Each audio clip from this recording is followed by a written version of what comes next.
these all are the components that comes with DJI Action 3.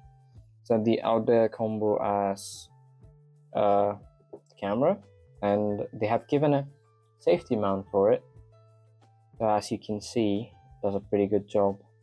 Just pops in easily, and you have a safe mount. I think this is for like maybe, let's say, any vertical surfaces. So if you have a car, maybe you can like stick it to a car. And you have 2 batteries. That's one of the lovely thing I love about this, because I could use the battery that's already inside. When it gets exhausted, I could just swap with another battery and I could just go for like more 60 minutes. So it has a very good battery range. And let me turn it on for you. There we go.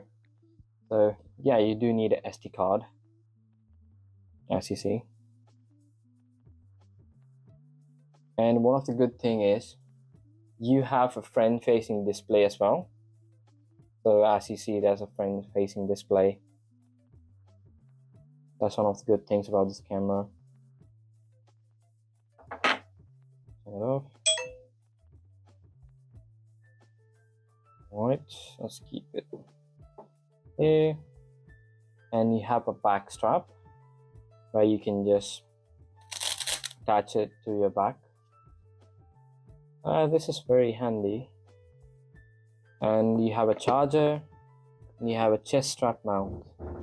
And that is all. Leave a like and subscribe for more content. I'll see you again with another video. This is Ace Reviews signing off.